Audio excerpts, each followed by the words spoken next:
there could be something else too.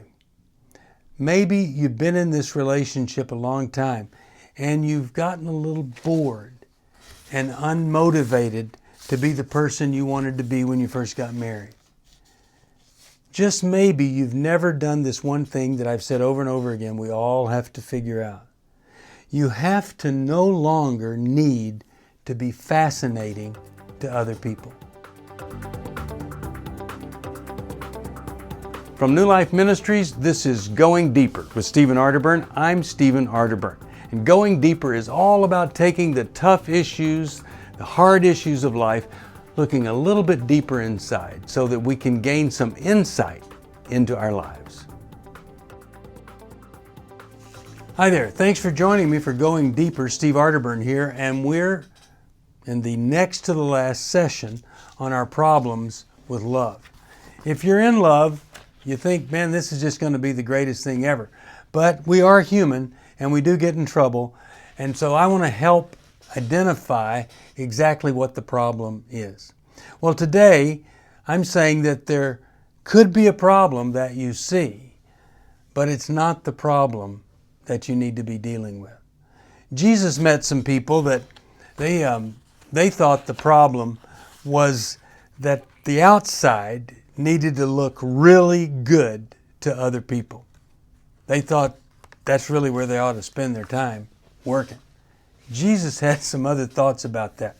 In Matthew 23, 25, 26, he says this, "What sorrow awaits you teachers of religious law and you Pharisees, hypocrites, for you're so careful to clean the outside of the cup and the dish, but inside you are filthy, full of greed and self-indulgence. You blind Pharisee, first wash the inside of the cup and the dish, and then the outside will become clean too." So, if we got all this stuff going on, and we're working on somebody else's problem, or we're working on looking good in spite of our problem, rather than deal with the problem, then we're not really focusing on the problem we need to deal with. You know, Matthew Henry was an amazing writer, a biblical scholar, and I would say his commentary, the Matthew Henry commentary, has been read by more people than any other commentary. And he said this, when he came upon this thing about being grateful in anything, he talked about if you're robbed, if somebody steals your money, maybe there are some things you could still be grateful for. Maybe if you don't find some things to be grateful for, you're just going to be afraid and you're going to be protective and your world's not going to be very pleasant to live in. But he said, if I'm robbed and I'm not dead, I can be grateful for that. If I'm robbed and I can make more money, I can finally scrape by and do without that money, that's something that I can be grateful for. And I can be grateful that of all this time, this is the only time that I have been robbed. And I can be grateful that I don't have to come here in this part of town where a lot of people get robbed. So you see, the problem isn't, once it's happened, the guy that robbed me, because instantly that's in the past. The problem is, what am I going to do to protect myself, to have insight, and have a grateful attitude rather than get bitter and cynical? I love that story. Now, let's say you're in a marriage and you think that there's a problem with sex. There's not enough sex. But maybe the real problem is you don't spend the time to develop a deep emotional connection with your spouse. And if you'd go to work on connecting in new ways, listening, try to get attuned to where he or she is, maybe sex would be more frequent. Now, what if you have financial problems?